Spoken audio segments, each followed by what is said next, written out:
Hello friends, எல்லாருக்கும் வணக்கம். நம்மளோட சேனல் அருள்மொழி குக்கிங்கில் இந்த வீடியோவில் நம்ம பார்க்க போகிறது ரொம்ப டேஸ்டான ஒரு டிஃபன் ஐட்டம் ஒன்று தான் பார்க்க போகிறோம்.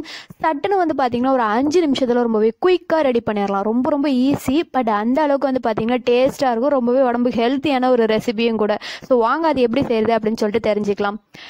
இது செய்யறதுக்கு பார்த்தீங்கன்னா நம்ம 1 கப் அளவுக்கு சத்து மாவு எடுத்துக்கிறோங்க. ஸோ இந்த ரெசிபியை நீங்கள் சத்து மாவு வச்சும் செய்யலாம். சத்து மாவு இல்லாதவங்க கம்பு மாவு அல்லது கேவூர் மாவு யூஸ் பண்ணியும் இதே மாதிரி செய்யலாம். ஸோ ரொம்ப ஈஸியான ஒர்க்கு.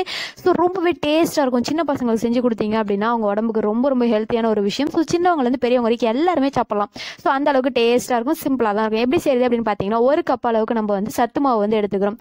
இந்த சத்து மாவு பார்த்தீங்கன்னா 300 கிராம் அளவுங்க. ஸோ இதை ஒரு பாத்திரத்தில் எடுத்துக்கோங்க. பாத்திரத்தில் எடுத்துட்டு இது கூடவே என்ன பண்ணிக்கோங்க, ஒரு மூடி அளவுக்கு தேங்காய் பூ நல்லா அழகாக துருவி வச்சுக்கோங்க. ஸோ இந்த தேங்காய் பூ பார்த்தீங்கன்னா உதிரியாக ரொம்பவே சாஃப்டாக இருக்கும். இதை இந்த மாவு கூட ஆட் பண்ணிக்கோங்க. இது கூட கொஞ்சமாக பார்த்தீங்கன்னா உப்பு போட்டுக்கோங்க. உப்பு நல்ல ஒரு டேஸ்ட் கொடுக்கும் இந்த ரெசிபிக்கு. ஸோ அதனால் உப்பு போட்டுக்கோங்க.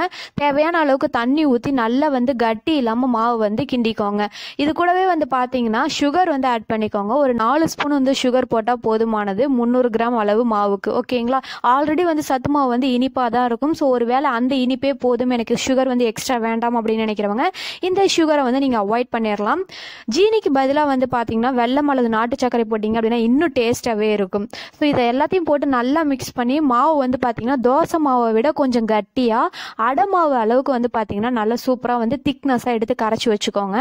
அடுப்பில் தோசைக்கல் வச்சுட்டு டேரெக்டாக என்ன பண்ணிக்கோங்க, இந்த மாவை ஒரு கரண்டி ஊற்றி அழகாக தோசை மாதிரி நல்லா ரவுண்ட் ஷேப்பில் இந்த மாதிரி செஞ்சு விடுங்க. ஒரு பக்கம் நல்லா வெந்ததுக்கு அப்புறமா பார்த்தீங்கன்னா 1 ஸ்பூன் அளவுக்கு நல்ல கடலை எண்ணெய் ஊற்றிட்டு இது கூடவே பார்த்தீங்கன்னா அப்படியே திருப்பி போட்டுருங்க. ஸோ ரொம்ப டேஸ்ட்டாக நம்மளுடைய ஃபாஸ்ட்டான ரெசிபி பார்த்தீங்கன்னா ரெடி ஆகிடுச்சு. நம்மளுடைய சத்து மாவு அடை ரெசிபி ரொம்ப டேஸ்ட்டாக இருக்கும். சாப்பிட்றதுக்கு ரொம்பவே சூப்பராக இருக்குங்க. ஒர்க் ரொம்ப ஈஸி, டேஸ்ட் அப்படி இருக்கும். ஒரு தடவை நீங்கள் செஞ்சு சாப்பிட்டு பார்த்தீங்க அப்படின்னா கண்டிப்பாக அடிக்கடி உங்கள் வீட்டில் இதை செய்வீங்க. ஸோ அந்தளவுக்கு டேஸ்ட்டாக இருக்கும். செஞ்சு சாப்பிட்டு பார்த்துட்டு எப்படி இருந்துச்சு அப்படின்னு சொல்லிட்டு மறக்காமல் சொல்லுங்கள்.